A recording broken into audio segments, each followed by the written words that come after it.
자, 우리 요한계시록 공부 네 번째일 겁니다. 여태까지 결론을 중심으로 많이 했고요. 그래도 본문을 조금씩 봤습니다. 예.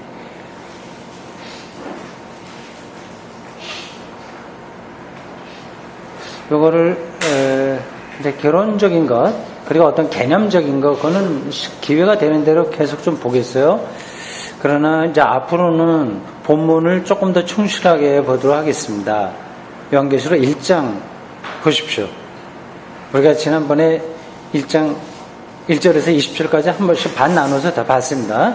오늘 다시 한번 요거를 보겠어요. 다른 참고 문헌을 우리가 읽기 전에 전반부에서 1절에서 8절 잠깐 살피고요. 그 다음에 참고 문헌 본 다음에 9절부터 20절까지 또 이렇게 보겠습니다. 이 성경을 이제 공부 같이 하려고 집에서 여러 번 읽었어요. 참 좋았습니다.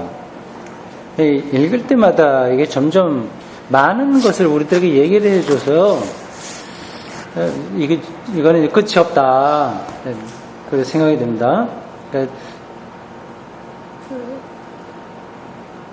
죽을 때까지 계속 이 성경만 잘 읽어도 우리의 영혼이 아주 풍요로워지겠다는 생각을 하게 됐습니다.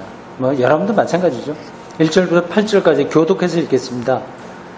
예수 그리스도의 계시라, 이건 묵시라 이렇게 드립니다. 사실 계시라기보다도 묵시예요. 계시라 이는 하나님이 그에게 주사 반드시 속히 일어날 일들을 그 종들에게 보이시려고 그의 천사를 그 종 요한에게 보내어 알게 하신 것이라. 하나님의 말씀과 예수 그리스도의 증거 자기가 본 것을 다 증언하였느니라. 이 예언의 말씀을 읽는 자와 듣는 자와 그 가운데 기록한 것을 지키는 자는 복이 있나니 때가 가까웁니다.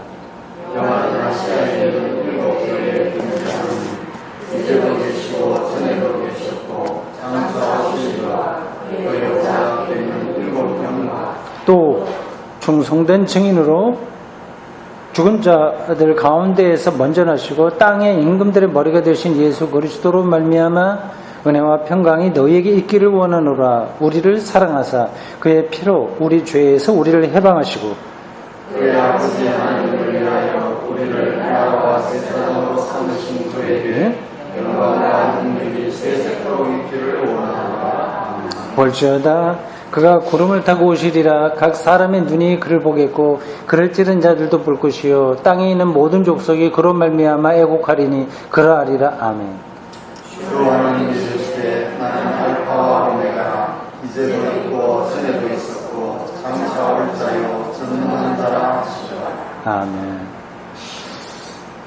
이 요한계시록은 일반적인 신앙생활을 할 때 기록된 게 아니라고 말씀드렸어요. 이건 극심한 환난과 시련과 어떤 위기에 있는 사람들을 대상으로 기록한 겁니다. 그 초기 기독교인들에게 아주 두려워할 수밖에 없을 정도로 강한 그 힘으로 힘들게 했던 세력이 로마 정권과 그 이념들이었습니다. 그래서 여기 보면 어떤 특징들이 있을 거예요. 간간히 나와요. 전에도 있었고 지금도 있고 앞으로 올 일 그런 거 반복되죠. 그냥 하는 이야기 아닙니다. 알파, 오메가 이런 얘기도 반복하죠. 그리고 세 가지 시제가 여러 번 반복됩니다. 지금, 과거, 미래 이거 다 얘기를 해요. 요 관점하고 로마라고 하는 그 아주 악한 세력이라고 하는 거하고 연관을 시켜서 생각을 해보세요. 왜 이렇게 되나? 이거요. 알파 오메가라고 하는 인식이 분명하다면 그리고 현재만이 아니라 과거와 미래까지 다 존재하는 그 하나님을 아주 실질적으로 인식하고 깨닫고 믿는다면 지금 아주 사탄 사탄이라고 말할 수밖에 없을 정도로 위협하고 있는 이 로마 제국이 두려워요? 안 두려워요? 그때 이제 안 두려워지게 되는 거예요. 이 로마 제국은 어떤 거예요? 지나가는 거지, 한순간에. 지금 잠깐 있는 것에 두려워하지 않게 되죠. 그러니까 이거는 사실 요한계시록만이 아니라 기독교 신앙 전체에, 구약까지 포함해서 전체의 시각입니다. 오늘 요거도 제가 말을 하려고 집에서 준비한 게 아니에요. 지금 읽다 보니까 요 관점이 딱 들어오네요. 근데 말해놓고 보니까 굉장히 정확한 걸 말했습니다. 나 스스로도 오늘 좋은 걸 배웠어요. 이게 자꾸 반복되잖아요.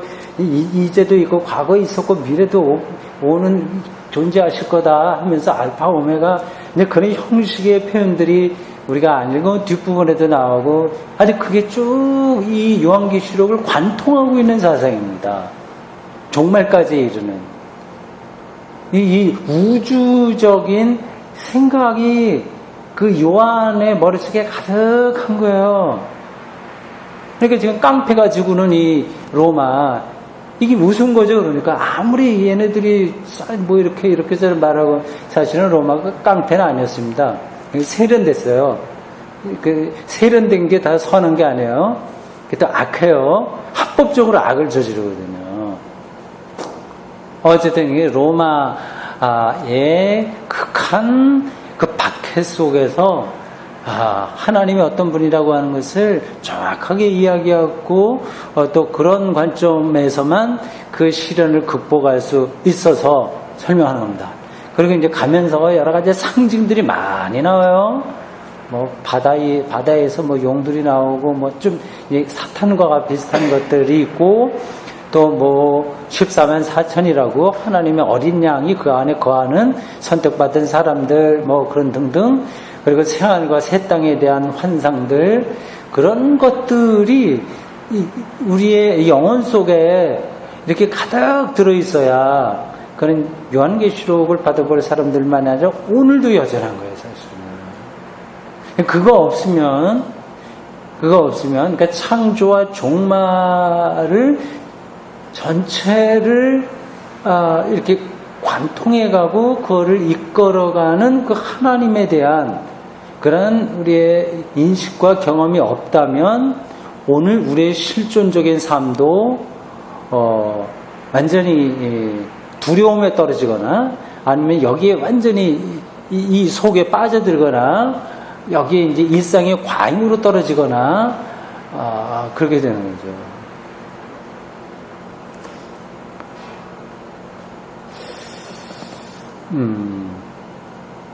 4절 보세요. 4절. 요한은 아시아에 있는 7 교회에게 편지하는 우리 표현되죠. 이제도 계시고 전에도 계셨고 장차 오시리 이렇게 얘기하잖아요. 시제가 3가지가 다 들어가요. 전체라고 하는 거죠. 그러니까 우리가 죽음과 죽음 이후까지 어떤 믿음을 우리가 확실하게 이렇게 담보해낼 수 있다고 한다면 이 삶을 우리가 어떻게 살 수 있겠습니까? 답이 나오는 거죠.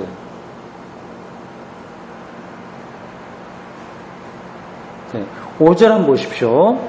7이라고는 숫자는 이게 반복되는데 5절에 그건 7이라고 하는 건 여러 군데 이제 많이 나오고요. 5절 후반절 보십시오. 우리를 사랑하사 그의 피로 우리 죄에서 우리를 해방시키시고 이렇게 되어 있습니다. 물론 당연히 예수 그리스도의 십자가를 의미한다고 생각할 수 있죠. 맞습니다. 예수의 피로 우리 죄에서 우리를 해방시킨다. 그러니까 우리를 죄에서 해방시킨다. 이건 무슨 뜻이에요? 이건 뭐 뜻이야? 뭐 모르는 사람이 있겠습니까? 예수님의 십자가에 달려 돌아가심으로써 우리 죄를 속량하시고 그래서 이제 우리는 죄 없다고 인정을 받고 칭의로운 사람으로서 의의를 얻은 사람으로서 하나님의 생명에 참여한다. 그런 거 아니겠습니까? 그건 이제 교리예요. 이렇게 이론입니다. 근데 실질적으로 그러냐 하는 거죠. 그건 실질적으로 그래야죠. 교리가 그 어떤 실질적인 내용을 담고 있습니다. 우리 죄에서 우리를 해방시킨다. 이 죄를, 그러니까 우리가 해방시킨다고 하는 말을 다시 한번 생각해 보세요. 해방. 그 해방의 반대말은 뭐예요? 구속된다는 게 아니고 속박된다는 거 아니겠어요? 그 죄에 속박된다는 거 아니겠습니까? 거기서부터 우리가 해방시킨다고 하는 겁니다. 그럼 이 죄를 어떤 다른 단어로 바꿀 수도 있겠죠? 그 죄를 어떤 단어로 바꿀 수 있겠죠? 자신있게 한번 얘기해 보세요. 네? 네? 네? 죽어. 네. 죽음이 아니라 죽음. 네, 죽음. 예, 뭐 죽음도 넣어도 돼요. 지금 뭐 얘기했어요? 지금 방금 누가 뭐라고 얘기했는데? 다른 단어. 내가 들렸는데 내가 생각하고 있는 단어가 아무도 얘기 안 했어요? 아, 천사가 와서 말했다. 율법으로 대체할 수 있습니다. 율법은 뭐예요? 우리를 죄를 알게 하는 거예요. 율법은 죄예요, 그런 면에서. 율법은 뭐를 완성함으로써, 채워감으로써, 내가 노력함으로써 자기를 완성하려고 했죠. 노력함으로써 이 땅에 있는 모든 직업을 더불어서 교육시키고 하는 문명 발전시키는 건 다 율법입니다.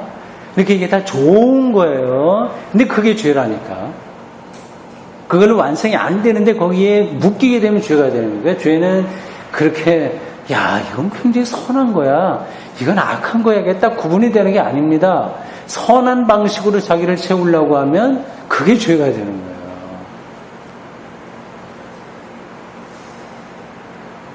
그러니까 여기 죄에서 우리를 해방시킨다. 이게 율법에서 우리를 해방시킨다. 율법에서 해방시킨다고 하니까 아무것도 안 하고 마음대로 살아도 된다. 그 뜻이 아니라고 하는 건 여러분들이 전제하고 들으시는 거예요. 그러니까 어떤 일을 해서 성취함으로써 자기의 생명을 완성하리라고 하는 생각으로부터 우리가 해방됐으니 그게 이제 의로워진 거고 이제 구원받는 건데 그게 예수의 피로 됐다고 하는 겁니다.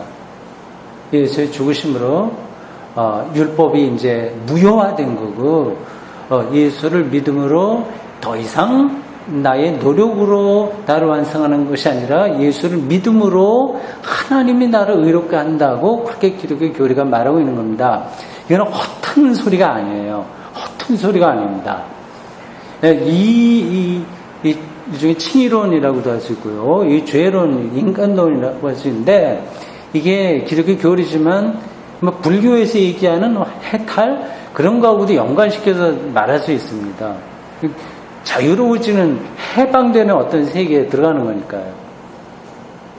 굉장히 그 다이나믹한 그런 교리라고 하는 거를 여러분들이 알아두셔야 됩니다.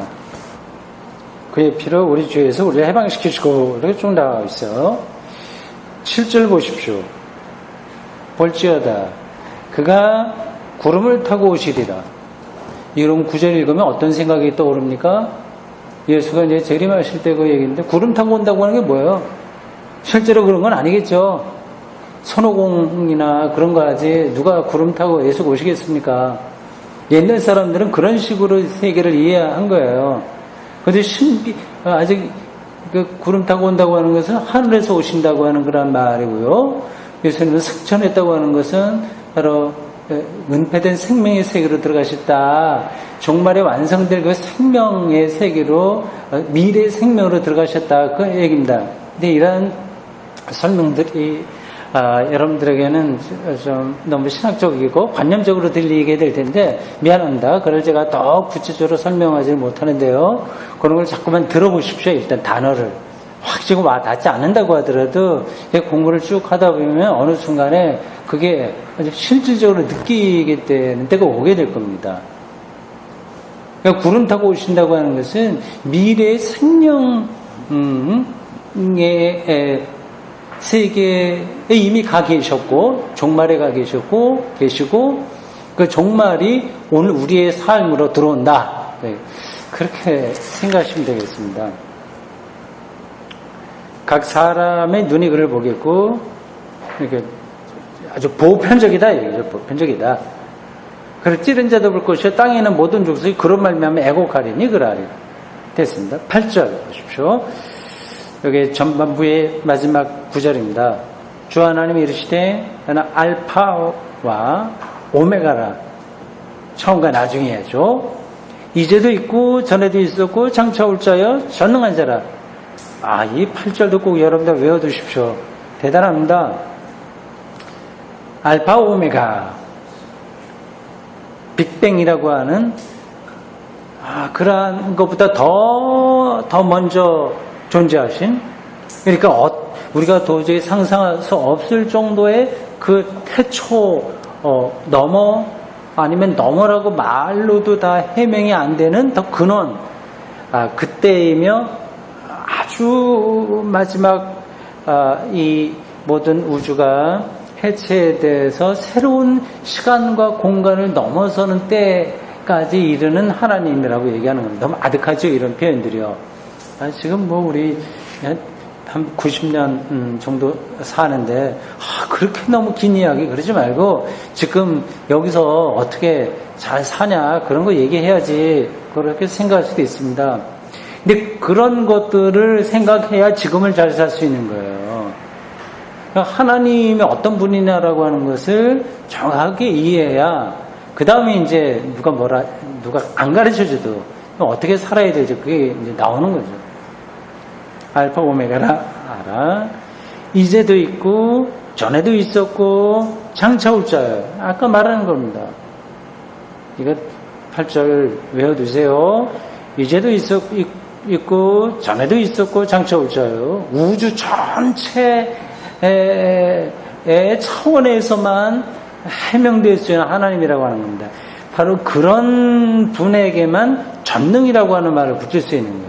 다른 거는 전능이 해당되지 않습니다. 아무리 과학이 날고 기어도 그거는 요 안에서만 하는 일들이에요.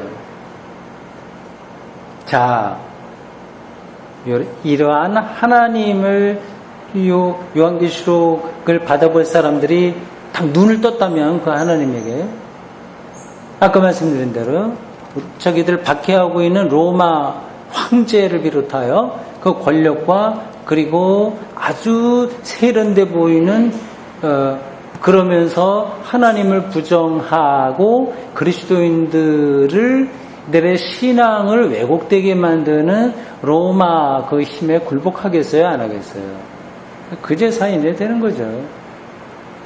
굴복 안 하고 용기를 갖고 살 수 있는 겁니다. 자, 전반적으로 그렇게 되고요. 우리 문헌을 조금 보겠습니다.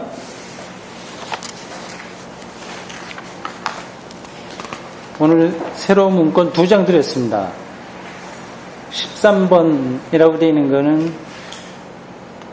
7교회 그림인데 그건 뒤로 두시고 14번 먼저 보겠습니다.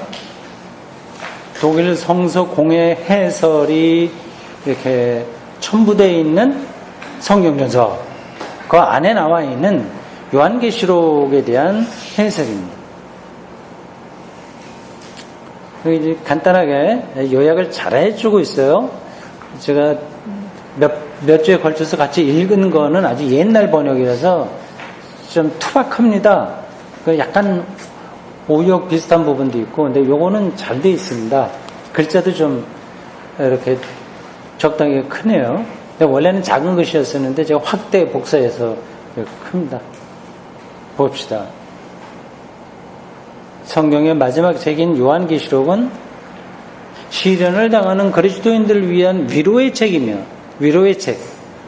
머릿속에 이렇게 정리해두세요. 요한계시록은 어떤 역사를 하나하나 사실적으로 쓰려고 한다거나 미래에 일어날 일들을 미리 당겨서 다 아주 정확하게 사실적으로 말하려고 하는 게 아니라 위로하는 거다. 그리고 희망의 책입니다. 희망. 위로와 희망.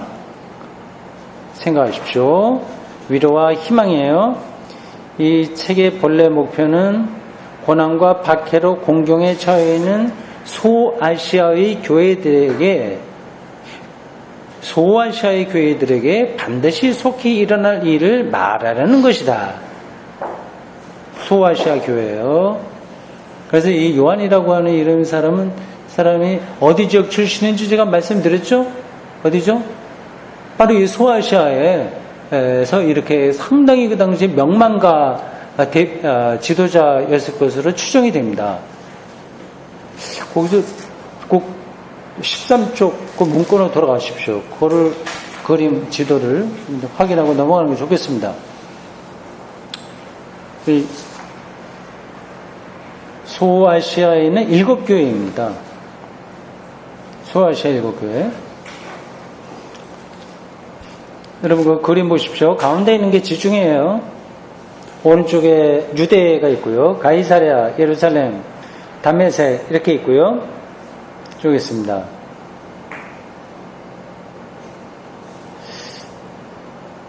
거기 지중해 북쪽으로 보면 반도로 된 나라가 두 군데가 있어요. 반도, 우리나라처럼 반도로 된 나라 둘. 하나는 이탈리아, 또 하나는 그리스입니다. 왼쪽에 있는 게 이탈리아예요. 제가 84년도인가 5년도에 독일에 잠깐 유학하고 있을 때 이제 여러 나라 사람들이 오잖아요. 학생들이. 이탈리아 학생한테 얘기 들었는데 자기들 이탈리아 사람들의 별명이 있답니다. 유럽에서. 장화라고 그래, 장화. 네, 여기 장화처럼 생겨서 그렇게. 이탈리아 있고요. 오른쪽에 그리스가 있습니다. 고린도 교회도 있고요. 아가야, 마게도니아 뭐 이런 거 있죠. 근데 오른쪽으로 한 번 더 가면 거기 제가 도시 이름을 없었던 걸 제가 볼펜으로 적어 넣은 겁니다. 이 지도에는 원래 없었어요. 7교회가 있는 지도가 성경에는 안 나오더라고요. 이게 다 그 지역이 소아시아입니다. 소아시아의 7교회입니다. 성지 순례에 가면 이런 데도 가나요? 가봤어요? 7교회 다 가봤어요? 7교회가 있어요? 터가 어떤 건 돌로 이렇게 있어요? 확실하게 표시가 나요? 추정하는 거지. 추정하는 거지. 실제로는 어딘지 모를 겁니다. 추정해갖고 그래도 그걸 해놔야 관광객들도 와서 뭐 돈도 벌고 그쪽에서 많이 할 거예요. 이 고대 시대에는 이 터키 지역이 기독교가 굉장히 강했어요. 이걸 동방 기독교라고 했는데 동로마 교회죠. 동로마 교회.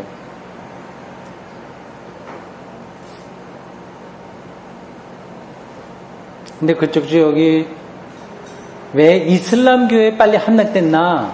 다른 지역도 많이 공격을 받았는데요. 기독교가 뭐 스페인 이런 데도 많이 공격받고요. 지배도 좀 당하고 포르투갈 당하고 했는데 그쪽으로는 이슬람교가 별로 그렇게 힘을 못 쓰고 터키 지역, 동로마 지역을 이렇게 강하게 기독교를 초토화시켰을까? 궁금합니다. 그럼 역사학자들이 더 얘기할 수 있을 건데 제가 어디서 읽은 문헌에 따르면 이 동로마 지역의 기독교 자체가 좀 신비주의적입니다. 지금도 좀 그래요. 그리스 교회도 뭐 좀 그렇고요. 하여튼 오소독스 처치라고 해서 동방정교회가 좀 많이 그렇습니다. 약간 신비적이고요. 로마 교회는 서로마인 이 로마 교회는 좀 법적이에요. 체계적이야. 이론적이에요. 기독교 신앙 자체가. 그러니까 여기 신비주의적인 사람들은 어떤 내용을 기독교적인 교리를 채우는 것보다도 종교심, 그래서 그림을 많이 이제 성화 이런 거 좋아하고 하여튼 기도 이런 쪽으로 나가요. 그러니까 이슬람교가 와서 조금 모양만 바꾸고 신앙생활은 똑같은 거야. 똑같이 신비적으로 하게 해주는 거예요. 쉽게 따라가게 되는 겁니다. 이건 기독교인들 중에서도 이렇게 이단에게 쉽게 떨어지는 사람들에게는 그런 경향이 있어요. 신학적인 체계가 이렇게 잘 안 돼 있고 종교심, 뜨거운 거, 열정, 뭐 확실성, 뭐 이런 것만 막 감정이죠, 좀 말하면 그런 거가 많이 있으니까 이단에서 조금만 걸 자극해주면 넘어가고 그럽니다. 터키 지역에 요 교회들이 많이 그런 경향이 있어요. 그때 굉장히 그때는 아주 기독교도 풍성했었는데 뭐 그러게 됐습니다. 교회 이름을 한번 보십시오. 버가모, 소마나, 두아디라, 에베소, 사데, 빌라델비아, 라오디게아,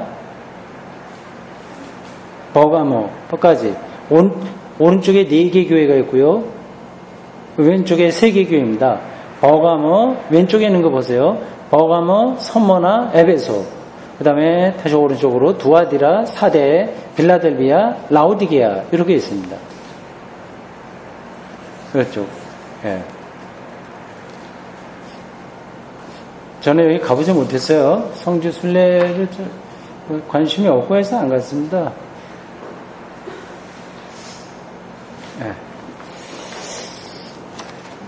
이 7교회 다 외울 수 있는 분 손 들어보세요. 집에 선지서 할 때 우리 다 외웠죠, 금방. 이 소아시아 7교회 우리 공부한다는 뜻으로 외워두면 좋죠. 뭐. 손해볼 거 없죠. 외울 수 있는 사람 있어요? 없네요. 문해숙. 아니 올 때 착관해서 같이 외웠거든요. 이것도 이제 초점만 따서 외우면 조금 쉽습니다. 이게 교회 이름은 익숙한데 순서 뭐 이런 게 잘 안 돼서 그런데요. 그래서 그 첫자를 내가 가르쳐 줬습니다. 같이 했어요. 연습도 하고요.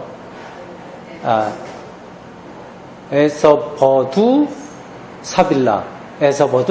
이렇게 해야 됩니다. 야곱의 형 생각하면 돼요. 에서버두 사빌라. 요것만 딱 되면 그 다음에 이름은 따라오는 건 어렵지 않아요. 에서버두 사빌라. 시작. 다시 한번. 사빌라 이름이 예뻐요. 그것도 잊어버리지. 사빌라.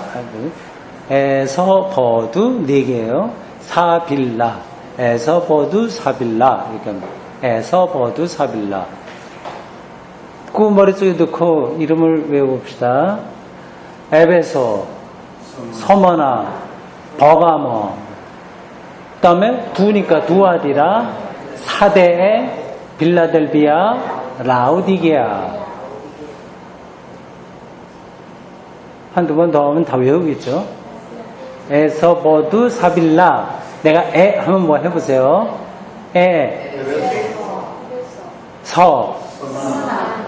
두 앞에 버가 먼저 나와야 되는데 두 사 빌라. 네. 에서버두 사빌라. 에베소, 소모나, 버가모, 두아디라, 사데, 빌라델비아, 라오디게아. 네, 외워두십시오. 에서버두 사빌라.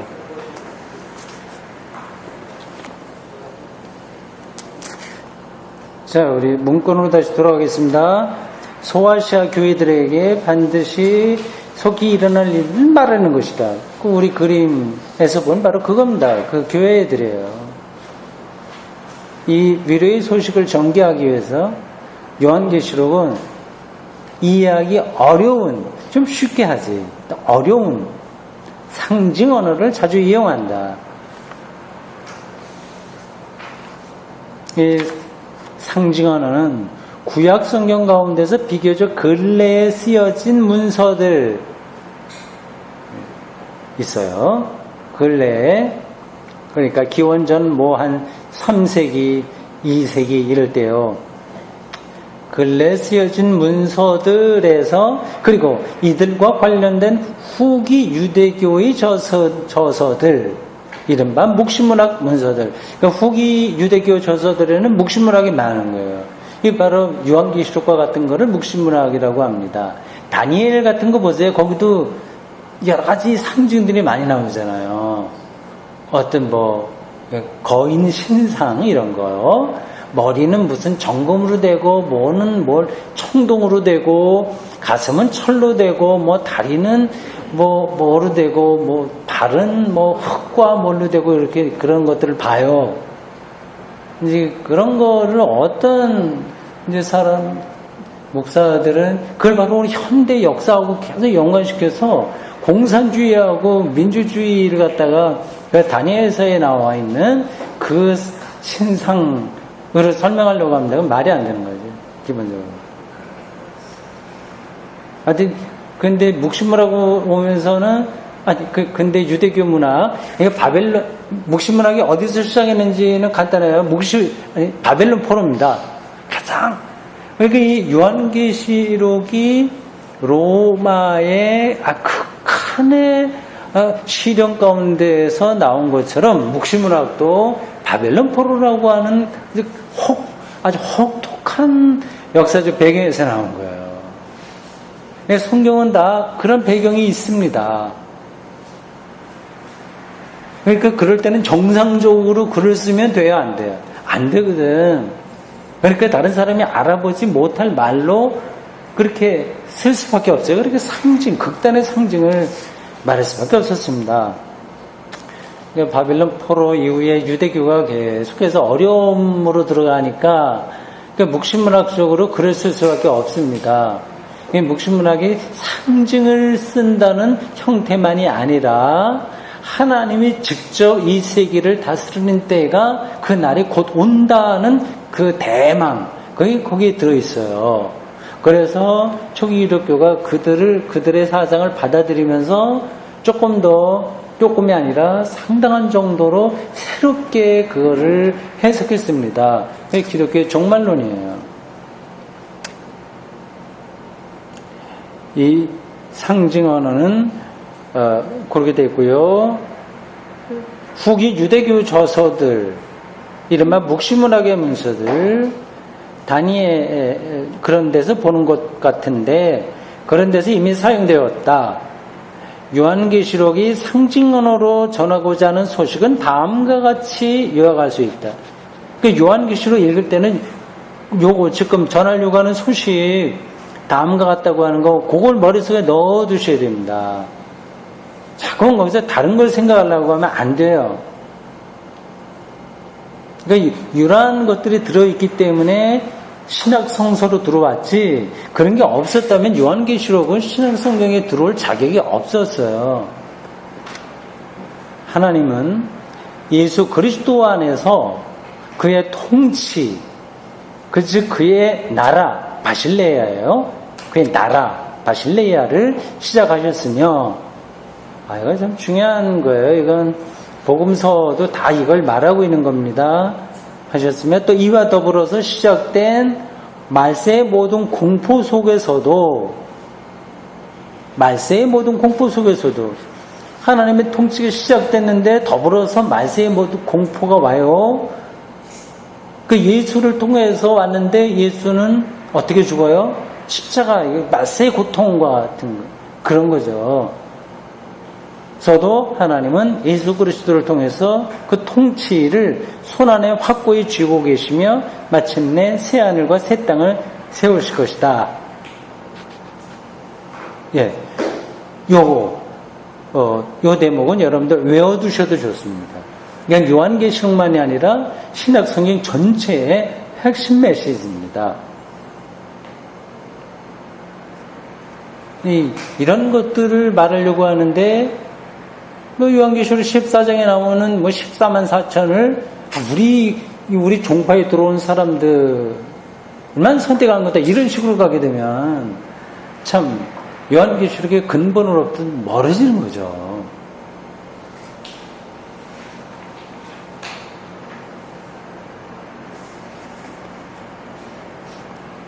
그 중요한 거라서 제가 다시 한번 읽겠습니다.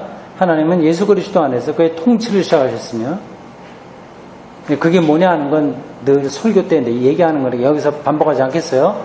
또 많이 또 해야 되는 겁니다. 또 이와 더불어서 시작된 말세의 모든 공포 속에서도 하나님은 예수 그리스도를 통해서 그의 통치를 다스림을 손 안에 확고히 쥐고 계시며, 확고하긴 하지만 비밀한 방식이에요. 은폐의 방식이에요. 그러면 마침내 새하늘과 새 땅을 세우실 것이다. 그 새하늘과 새 땅을 세우실 것이다라는 것을 대망하고 설레는 마음으로 기다리는 사람들은 어떤 사람들이에요?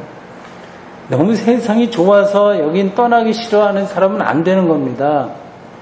아까 찬송 부를 때 그 4절 제가 설명했잖아요. 여기서 근원적인 결핍, 생명의 결핍, 그거를 절실하게 깨달을 때만 새하늘과 새 땅이 요구되는 거예요. 새하늘과 새 땅.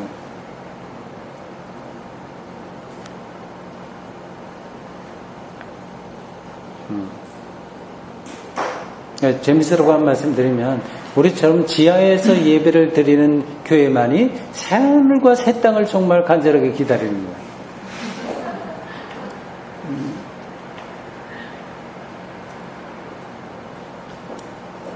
자, 그 다음 이 소식이 소아시아는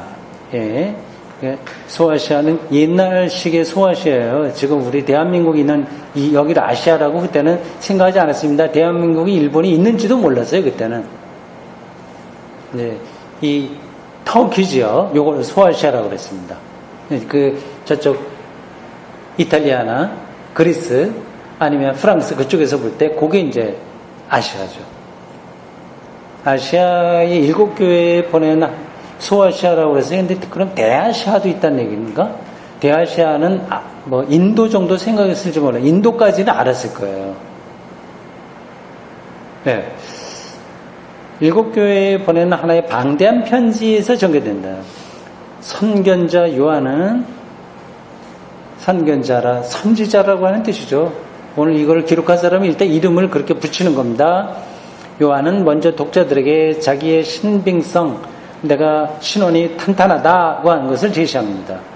그는 자기가 높이심을 받으신 그리스도를 통하여 위임받았다는 사실을 보도한다.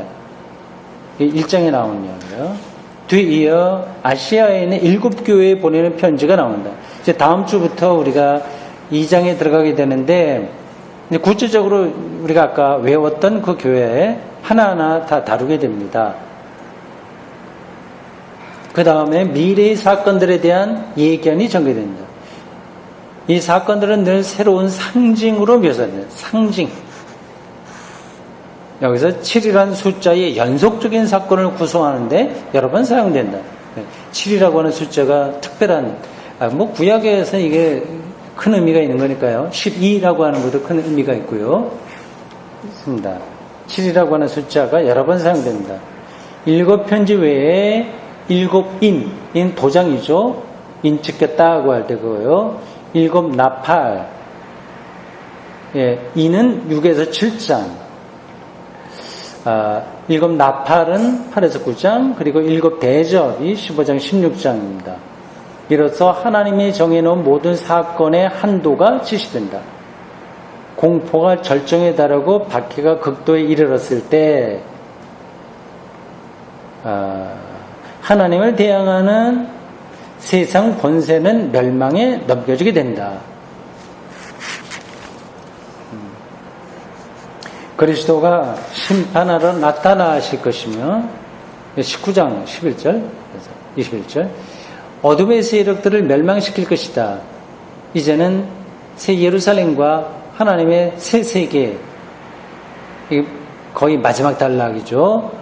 그걸 건설하는 길에 아무 장애도 없다. 결미 22장 6절에서 21절에서는 다시 이 책의 서두와 관련 맺는다. 하나님의 약속을 그리스도인들은 신뢰해 줬다. 그러므로 하나님의 교회는 어려운 때에도 역시 전적으로 확신을 가질 수 있다. 공포스러운 세상 속에서 하나님을 온전히 하나님의 승리죠, 말하자면. 승리를 신뢰하는 그러한 기독교인의 신앙을 말하고 있습니다. 정말 필요한 신앙이죠. 뭐 이런 신앙에 들어간다면 다른 건 좀 없어도 괜찮아요. 저자는 자기 이름을 요한이라고 부른다. 그냥 자기를 알고 있는 교회들로부터 떨어져 있으며 떨어져 있죠. 뭐 반모라고 하는 선배가 있으니까요. 그래서 그의 저서를 통해서 그들에게 말하고자 한다. 후대의 전승이 그를 사도 요한과 동일시하는 것은 옳지 않다. 그건 이제 우리가 앞에서 몇 번 본 개론 문헌에서 여러 번 지적된 겁니다. 사도 요한 아니다. 그 자신은 스스로에게 사도의 칭호를 붙이지도 않았고 또 자신이 사도들과 다르다고 하는 것을 알고 있었다. 그는 1세기 말에 이 글을 썼음이 분명하다. 1세기 말이요. 그러면 100년 정도 시기라고 90년에서 100년 이런 걸 이제 1세기 말이라고 하는 거예요.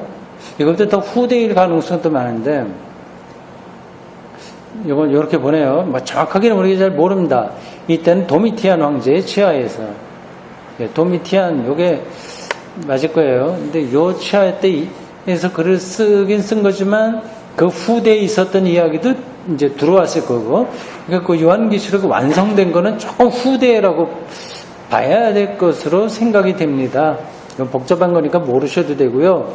1세기 말에 쓰여졌는데 그게 도미티안 황제 주 80에서 96년 재위했던 그 기독교가 크게 박해받던 시대였다. 그렇게 보시면 된다. 아시아주의 관리들, 아시아주, 그러니까 터키라든지 유대라든지 이런 것들을 로마에서 볼 때 아시아주라고 생각했어요. 거기에 이제 총독들이 나오지 않습니까? 빌라도 같은 사람들이 그 아시아 지역의 총독이었습니다. 이 사람들이 관리들이 황제 숭배를 관철시키려 시도했던 시기였다. 황제 숭배.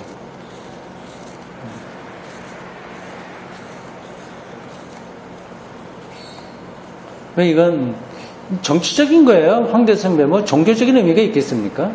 황제 숭배를 시키면 어떻게 돼요? 이게 이제 다른 로마의 여러 식민지들을 하나로 묶을 수 있는 거예요. 일본도 황제가 있지 않습니까? 일본이라고 하는 나라도 중국도 마찬가지고요. 일본도 종족이 많거든요. 섬도 많고 하기 때문에 단일 국가 된 게 오래되지 않습니다. 그래서 이제 황제가 딱 있으면 다 이제 뭐 구심점이 생겨서 뭐 정치적으로 통치하기 좋은 거죠. 그러니까 중국도 하도 땅이 넓으니까 뭐 지금도 뭐 다른 종족도 언어가 또 거기도 얼마나 많아요. 다 다른 언어. 그래도 오랫동안 그 중국이 황제 중심으로 이렇게 온 것도 다 정치적인 거다 이유입니다. 로마도 이 종교적인 차원이 아니라 정치적으로, 이게 로마는 종교적으로는 굉장히 관용적이었어요. 각 지역의 종교를 다 인정했습니다. 그러니까 유대교 너희도 인정해. 그러나 황제 숭배는 해야 돼. 이렇게 하는 거죠. 그 우리나라 일제시대 때도 사실은 교회를 다니긴 다닐 수 있었습니다. 근데 뭐 신사참배 그걸 시키는 것도 정치적인 거예요, 사실은. 이게 식민지 우리나라 국민들을 일본과 하나로 묶어내려고 하는 정치적인 그런 어떤 그 운동이라고 할 수 있습니다. 비슷한 거죠. 황제 숭배를 관철시키려고 시도하였던 시기였다. 특히 12장과 13장에 나타난 이런 위험에 직면한 그리스도인들에게 그들의 믿음을 고백하고 충성을 지키라고 격려한다. 그런 배경을 놓고 여러분들이 요한계시록을 읽어야 됩니다.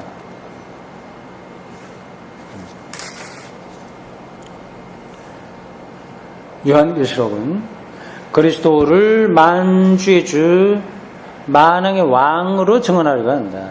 이 증언에서 세상 종말에 관한 정확한 시기를 계산해낸 어떤 근거를 찾아야 된다? 아니다. 찾아내려고 하면 안 된다는 거예요. 계산해서 어떤 근거들을 찾으려고 한다면 이렇게 하는 사람들이 많았거든. 이단들은 되게 그렇게 했습니다. 기독교 이단들은 요한계시록에 있는 몇몇 이런 걸 갖고서 언제가 종말이야 이렇게 시간 계산을 해내려고 하거든요. 그렇게 하려고 하면 이 증언의 의도를 오해한 거다. 그러니까 그 이단들에 속한 사람들은 또 착한 사람들이에요. 제가 보기에는 조금 잘해보려고 노력하는 사람들, 그리고 기존 교회에 상처받은 사람들. 이게 조금만 옆에서 이렇게 해줘도 혹할 수 있습니다. 근데 이러한 성경에 대한 바른 이해를 하고 있다면 그런데 넘어갈 수가 없죠. 어떤 계산해갖고 시기를 계산해서 뭐 하려고 하면 좀 요한계시록 오해하는 거다. 그런 얘기죠. 세상의 종말과 그리스도의 재림 전에 연속적으로 일어날 사건들의 정확한 순서를 여기서 찾으려고 하는 것도 된다, 안 된다? 안 된다고 하는 겁니다. 이것은 그 상징들의 환상적 성격과 모순된다. 다니엘서에 나온 그 신상에 대한 환상을 보고 지금 공산주의하고 자유주의가 대립하고 있는 거 이거 지금 다니엘 여기서 다 나온 거야. 이렇게 하면 웃긴다는 얘기죠. 그런 것처럼 요한계시록을 오늘날 일어날 역사적 사건들과 연관시켜서 설명하려고 하면 안 된다고 하는 겁니다. 그러니까 유럽연합이 뭐 12국가 됐을 때인가 13개 국가에서 하여튼 뭐 그런 걸 갖다가 요한계시록에 나와 있는 숫자고 맞춰갖고 봐라 내가 마지막 때가 됐어 뭐 이렇게 얘기하는 거 좀 웃기는 얘기죠. 일곱으로 구성된 연속물들 많이 나오잖아요. 아까 지적했어요. 일곱으로 구성된 연속물들은 동일한 근본 주제에 대한 변종들을 인위적으로 짜맞춰 놓은 것으로 보아야 할 것이다. 이 표현이 좀 그렇죠. 변종, 그러니까 바리에이션이라고 하는 거예요. 이렇게 좀 모양을 바꾼 거예요. 음악에도 그런 게 있습니다. 어떤 주제를 하나 갖고 주제가 하나 주어지면 그걸 여러 개로 변주해서 작곡하는 기법이 있어요. 그런 것처럼 일곱으로 된 거 여기 일곱 인, 일곱 나팔, 일곱 대접 이거 하나하나 다 거기서 어떤 의미를 찾으려고 하면 안 된다. 이건 하나의 주제를 다른 방식으로 이렇게 마치 제가 설명한 것처럼 하나의 주제로 여러 바리에이션의 작곡을 하듯이 그렇게 지금 이 위대한 예술가가 상징적인 언어를 통해서 그 위기를 설명하고 있는 거다. 그 얘기죠. 명확한 거예요. 근데 이걸 뒤죽박죽으로 만들고 하는 건 참 미몽이죠, 미몽. 최소한도의 어떤 그 이해가 없이 하는 그런 거죠. 다음 성경의 마지막 책은 요거예요. 요한계시록은 종말 사건들에 대해서 어떤 사변을 불러일으키려는 동기를 주려는 것이다, 아니다? 아니라고 하는 겁니다. 이게 종말 사건들에 어떤 사변, 이게 지금 종말이니까 지진이 많이 일어나. 지진이 일어나는 거 보니까 뭐가 어때? 뭐 지금 뭐 대기가 어떻게 나빠지니까 어때? 이런 식으로요. 그러니까 역사, 세계사가 지금 이렇게 되니까 이거 마지막 때 어떤 거야? 이런 게 사변인 거예요. 종말 사건들의 사변을 불러일으키려고 하려고 하는 게 아니라 오히려 아래의 사실을 명백히 하고자 한다. 이 책, 독일 성서 공예 해설에 딸린 성경 정서에 나와 있는 요한계시록 앞에 그 설명이거든요. 이 양에 비해서 굉장히 내용이 충실하네요. 간단하면서도요. 지금까지 이거 몇 번 우리가 읽은 그거는 국제 성서 주석에 나와 있는 굉장히 굵직한 부분, 그 개론 아주 까다로운 것을 했는데 그거보다 더 효과적으로 정확하게 우리들에게 주네요. 맞아요. 근데 그런 책들을 정하는 거 이런 것도 자꾸만 내가 보기에 좋다 해서 보는 거는 정확하지 않을 수 있습니다. 일반 신자들은 눈에서 그거 괜찮네 할 때 괜찮은 거고 저건 좀 읽기 싫어하면은 뭔가 문제가 있는 것 같아요. 아까 차 타고 오면서 집사람이 여태까지 그 읽은 거 글씨도 좁고 작고 해서 읽기 싫다고 하던데 일리가 있는 얘기 같습니다. 요거 짧은 글인데 여기 요한계시록을 정확하게 짚어주고 있어요. 앞에서도 아래와 같다 하면서 중요한 건 얘기했죠. 그 첫째 칸에 나와 있는 거 상징언어로 나타내려고 하는 요한계시록의 핵심이 뭐냐 하는 것을 한 것처럼 여기도 그렇게 나와 있어요. 뭐냐?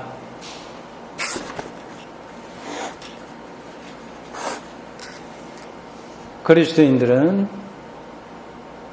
어려울 때를 당하고 있다. 그러나 그들은 어려움 속에 내버려진 것이 아니다. 버려진 것이 아니다.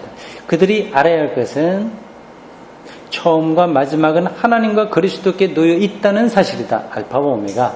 지금도 있고 전에도 있었고 앞으로 있으시는 그분. 그러나 그들은 어려움 속에 내버려진 게 아니신다. 그들이 알아야 할 것은 처음과 마지막은 하나님과 그리스도 안에 놓여 있다는 사실이다. 그들은 자기들을 편드시는 주를 신뢰하는 중에 주가 모든 길을 그가 세우신 목표로 이끌어 가신다는 것을 확신할 수 있으면 또 확신해야 됩니다. 좋아요. 요한계시록에 표현되어 있는 미래의 희망은 많이 나와요. 거긴 과일도 많고 그 나라 새 땅에서 배고픔도 없고 그런 표현도 많이 나와요. 요한계시록에 표현되어 있는 미래 희망은 현실의 세계를 무시하는 광신적 종말 기대와는 완전히 구별되는 거. 그런 식으로 보면 안 된다고 하는 겁니다. 불경건한 자들과 악의 세력이 교회에 가하는 고난과 박해, 시련과 곤란을 아주 냉철한 필치로 거듭거듭 제작한다. 그렇지만 온 세상의 통치권은 어둠의 세력에 귀속되는 것이 아니라 아무리 그들이 지금 강해 보인다고 하더라도 오직 만왕의 왕께 귀속되기 때문에 그리스도인들은 종말이 가까웠다는 확신과 보라 내가 만물을 새롭게 하노라 하는 약속이 곧 성취되리라는 확신 안에서 위로를 받을 수 있다.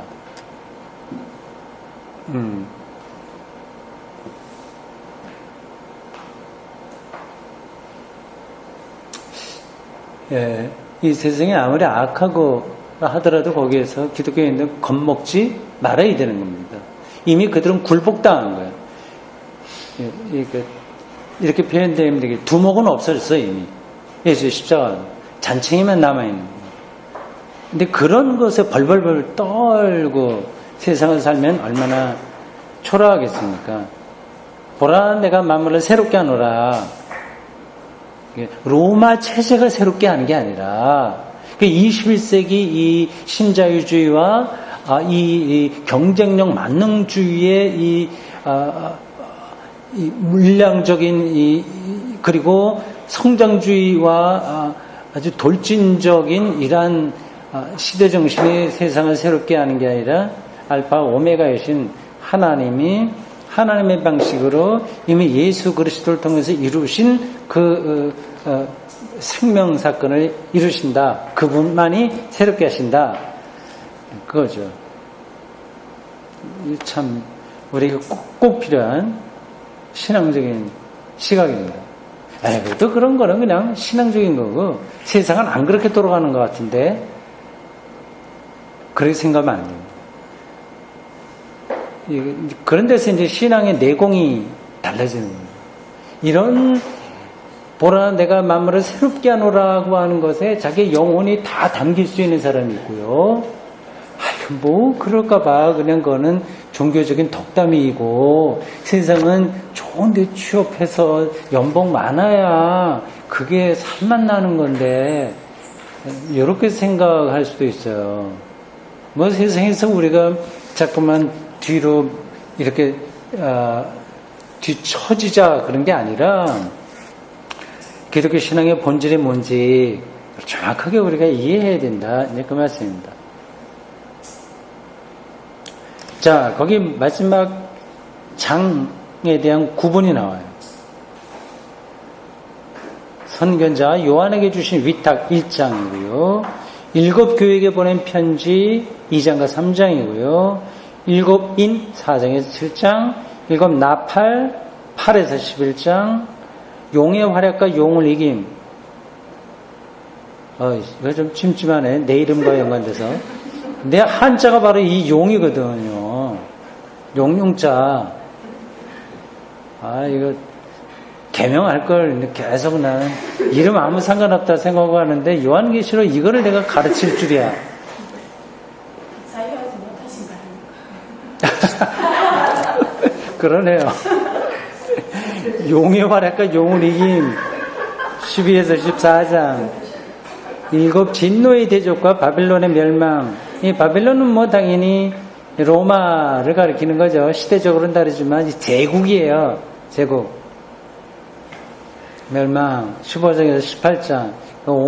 오늘의 제국은 미국과 러시아와 뭐 일본, 중국 이런 거죠. 자기들의 체제를 절대화함으로써 주변 작은 나라에 아주 절대적인 영향을 강압적으로 아니면 당근과 채찍으로 그렇게 강요하려고 하는 이념들, 그런 통치력들, 그런 걸 다 이제 제국이라고 얘기합니다. 마지막으로 어린 양의 혼인잔치와 새 창조 19장에서 22장. 요거 좋네요. 19장하고 22장 이거 먼저 할까요?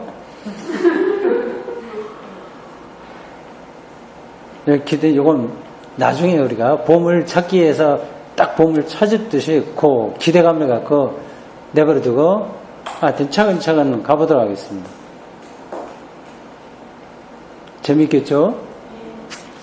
자, 우리 요한계시록 본문 다시 한번 보겠습니다. 시간 되는 데까지 좀 이거를 설명하도록 하겠습니다. 1장 9절에서 20절까지입니다.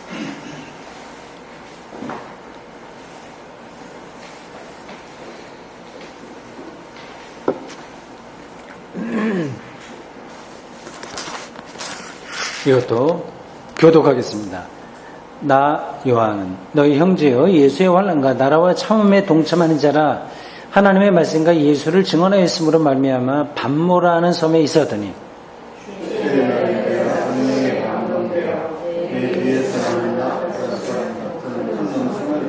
이르되 네가 보는 것을 두루마리에 써서 두루마리예요. 두루마리 에베소, 소모나, 보가모, 두아디라, 사데, 빌라델베아, 라우디게아 등 7교회에 보내라 하시기로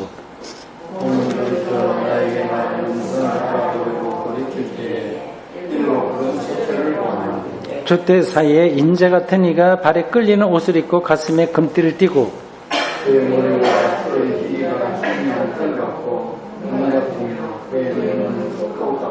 그의 발은 풀무불에 달려난 빛난 주석 같고 그의 음성은 많은 물소리와 같으며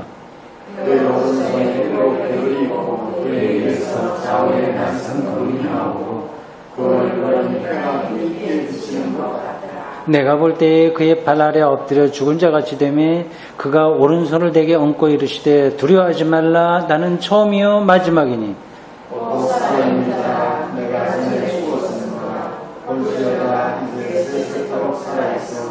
사망과 옥문에 그러므로 네가 본 것과 지금 있는 일과 장차 될 일을 기록하라. 내가 본 것은 내 오른손에 7별의 비밀과 또 7 촛대라. 7별은 7교회의 사자요 7 촛대는 7교회입니다. 아멘.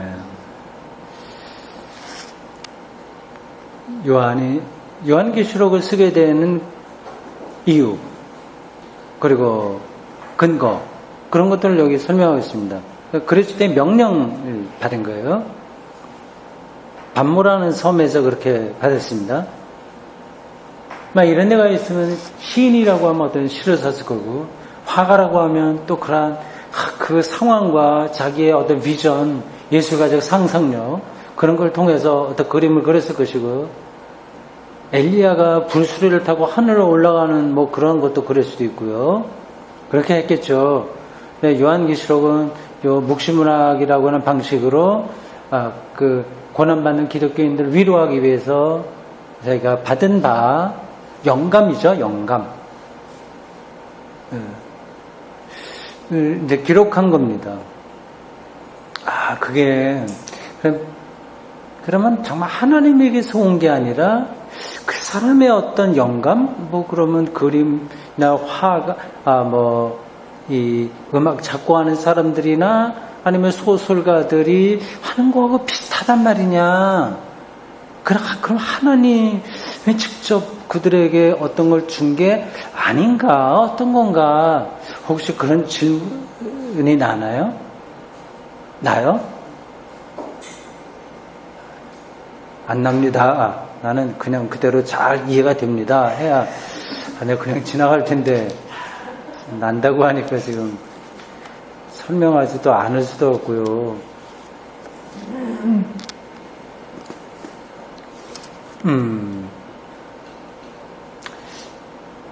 일단은 형식적으로 보면 똑같다고 봐야 돼요. 시인의 어떤 상상력, 작곡가의 그런 것들, 영감이죠. 영감. 그들은 문학적인 영감이고 그건 종교적 영감이에요. 근데 그 영감이 바른 거일 수도 있고 가짜일 수도 있어요. 영도 성령과 악령이 종이장 한 장 차이예요. 두 개 다 강력한 에너지가, 힘이 있습니다. 이 성경 기록한 사람들이 헛거를 보고 할 수도 있어요.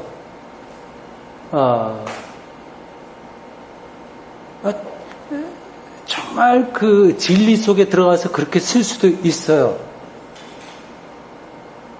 그래서 수많은 성경 비슷한 것들이 초기 기독교 안에 있었습니다. 근데 이거는 완전히 괜찮은 거, 이건 완전히 잘못된 거라고 구분되는 것도 있지만 어중간한 것도 무지하게 많았습니다. 이걸 정말 우리가 읽어야 돼, 말아야 돼, 참 은혜가 있기도 하고 바른 것 같기도 한데 어떤데 이 경계선에 서 있는 것들도 많았습니다. 이런 것들을 나중에 검증한 거예요. 기독교회가.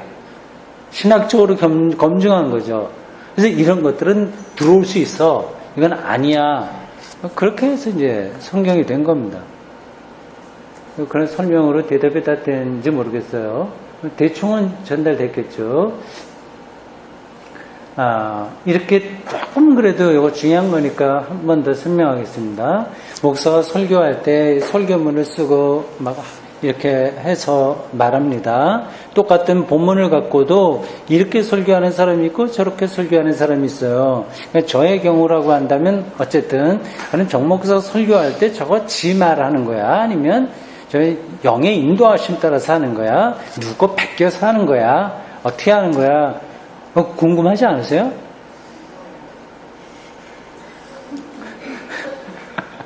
예, 그런 겁니다. 예. 그게 다 있어요. 베껴서 하는 사람도 있고. 그냥 자기 마음대로 자기 막 생각되는 대로 근거도 없이 성경 신학적인 근거도 없이 그냥 하고 싶은 얘기만 막 하고 하는 거. 그 어떤 신자들 공격하기 위해서 성경을 그렇게 해석하기도 하고 심지어는 말이죠. 기도 아무리 많이 해도 이제 그렇게 합니다. 뭐 저도 그걸 얼마나 이게 정확하게 하겠습니까? 그래도 그동안 오랫동안 그냥 훈련 받은 거, 신학적인 것, 이거저거, 그의 인격, 그리고 세계를 바라보는 눈, 인문학적 토대들, 이게 두루두루 그런 것들이 잘 돼 있는 목사, 설교자는 그렇게 많이 옆으로 나가지 않고 어느 정도 이렇게 중심을 갖고 나갈 수 있죠. 이제 그러한 설교는 하나님의 인도하심이다, 영의 인도하심이다, 이렇게 말할 수 있습니다.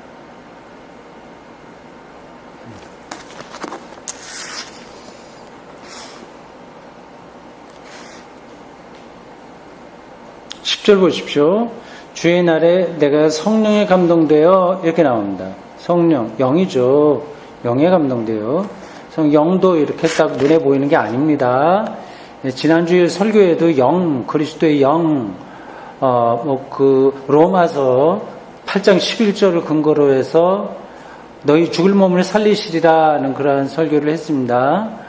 근데 너희 안에 그의 영이 있으면 그렇게 한다고 그랬어요. 그 영은 그리스도의 영이고 예수 그리스도를 죽은 자 가운데서 살리신 이의 영 이렇게 했습니다. 근데 이런 말들이 너무 이제 늘 들었던 거라서 새롭게 와닿지 않거든요.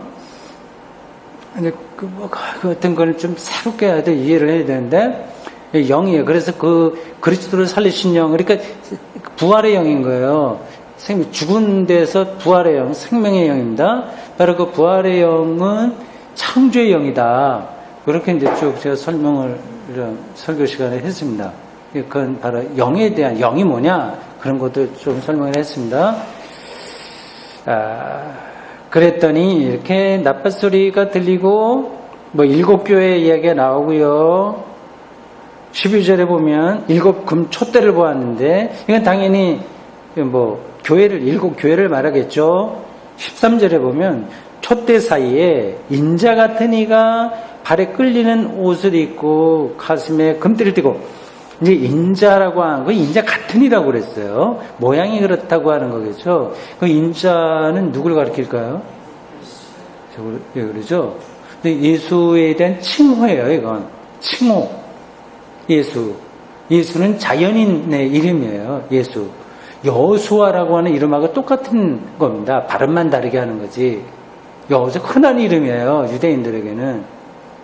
그러니까 예수라고 하는 자연인에게 여러 칭호들이 붙어 있습니다. 그 칭호 중에 하나가 인자예요. 칭호가 몇 개나 대충 될 것 같아요? 많습니다. 15개 이상 됩니다. 다윗의 아들, 이것도 칭호예요. 그러니까 예수를 다윗의 아들이라고 이렇게 부르는 사람들이 있었는 거예요. 왜 그들이 그냥 부르지 않습니다. 그 의미가 있기 때문에 그런 거예요. 예수를 다윗의 아들이라고 말할 수밖에 없는 그 어떤 경험들이 그렇게 있는 거죠. 더 직접적으로 따라다니는 칭호가 뭐예요? 예수에게? 그리스도죠, 그리스도. 이건 거의 일치가 되어버렸어요. 그리스도, 예수 그리스도. 그러니까 그리스도도 칭호입니다, 기본적으로. 그러니까 그리스도는 보통 명사고 예수는 고유 명사예요. 그러니까 이 칭호는 다 보통 명사입니다. 그 중에 하나가 인자가 있습니다. 이건 말 그대로 사람의 아들이라고 하는 뜻이에요. 이게 특별한 의미가 있는 게 아니에요. 근데 왜 자꾸만 예수를 인자로 이렇게 불렀을까요? 한쪽에서는 또 다른 타이틀, 인자와 반대되는 개념의 타이틀은 뭐죠? 하나님의 아들, 신자야, 신자. 그러니까 이 인자를 번역을 인자로 할 거면 하나님의 아들이라고 하는 것도 신자 해야 돼, 사실은. 근데 참 이상해요, 번역이. 어떤 거는 한자로 하고, 어떤 거는 우리말로 하고. 이 일관성이 떨어집니다. 그렇잖아요. 요것도 인자라고 하지 말고 사람의 아들이라고 해야지. 근데 왜 인자라고 이렇게 번역하면 뭔가 있어 보이나? 종교적으로? 이제 그럴 수도 있을 겁니다. 근데 그걸 이제 극복해야죠. 또 이 번역은 일관성이 있어야 됩니다. 그러니까 천국, 하나님 나라, 이것도 이제 일치가 안 되는 거잖아요. 하나는 한자, 하나 우리말. 그러니까 천국을 우리말로 바꾸려면 하늘 나라 해야지. 그러니까 하나님의 나라를 한자로 바꾸려면 신국 해야죠. 천국과 신국 가야 되는데 하나는 한자로. 헬라어를 말이죠. 하나는 한자. 우라노스 이거는 한자로. 데우스 이거는 뭐 우리말로 뭐 대충 그렇게 번역했어요. 근데 인자라고 하는 타이틀에 이렇게 들어가게 되면 이게 마가복음이나 복음서에도 많이 나오는 칭호인데 이게 묵시문학하고 연관이 되는 겁니다. 예? 신이 많다 보니까 하나님을 보셨다. 예.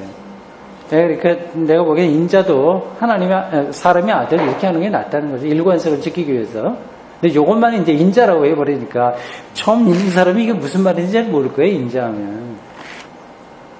묵신문학에서 얘기할 때 메시아 역할을 할 일을 가리켜서 인자라고 말을 붙였어요. 이거 보면 표현이 발에 끌리는 옷이 굉장히 긴 옷, 왕과 같이 입은 거예요. 가슴에 금띠를 띠고 그 머리에 털에 희기가 흰 양털 같고 그의 눈은 불꽃 같고 예수를 가리키는데 불꽃 같고 예수님의 눈빛이 불꽃 같지는 않을 것 같은데 살아계실 때 인자하신 눈빛이 아니었을까요? 근데 여기는 어떤 권위가 있어야 되니까 이렇게 표현하는 겁니다. 그리고 그의 발은 풀무불에 달리는 빛난 주석 같고 그의 음성은 많은 물소리, 막 개울을 흘러가는 물소리 같고 오른손에 7별이 있고 뭐 입에서는 날성검이 나오고 이게 상징이라고 하는 걸 여러분 이해하시겠죠? 이걸 사실적으로 이해하는 사람은 어디 있습니까? 이거 하나님의 미래의 생명에 인류 역사에서 유일하게 미리 가 계신 예수 하나님의 오른편에 앉아 계신 그래서 하나님과 동등한 영적 권위를 가진 그 예수 그리스도를 그렇게 표현하는 거죠. 예. 그 18절에 보면 살아있는 자라 내가 전에 죽었지만 살았다. 그런 말씀이 나오고요. 19절 그러므로 네가 본 것과 지금 있는 것과 있는 일과 장차 될 일을 다 기록하라. 예, 과거, 현재, 미래, 현재. 여기도 그렇게 관통하는 생각이 납니다. 네가 본 것은 오른손의 7별의 비밀과 또 7금촛대라. 7별은 7 교회 사자요. 7촛대는 7교회니라. 예. 그렇게 이제 7촛대, 7별 이걸 통해서 하늘나라의 그것이 7교회에 이미 다 있다. 그러니 7교회에 이 비밀을 네가 전해라. 그래서 이 환난 기간에 용기를 갖고 살아라. 그걸 얘기하고 있습니다.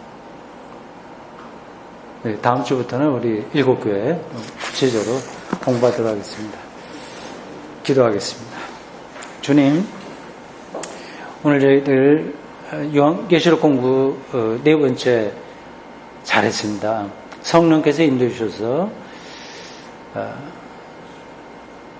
이 말씀 안에 있는 여러 가지 비밀들 그리고 또 우리 신앙의 선배 또 신학자들이 잘 설명해 준 것들을 다 따라갔습니다. 이 방식을 통해서 우리가 요한계시록이 우리들에게 전해주려고 하는 아니 2000년 전 소아시아 교회들에게 전해주려고 했었지만 오늘 우리들에게도 여전히 의미가 있는 이 말씀을 더 깊이 따라가서 2000년의 간격이 있으나 똑같이 로마의 체제 안에서 힘들어했던 이들처럼 오늘 이 시대에도 마찬가지로 살아가는 우리들이 용기를 잃지 않도록 살아가도록 인도해 주십시오. 말씀의 능력을 저희들에게 매일 공급해 주시기를 바라며 예수님 이름으로 기도합니다. 아멘.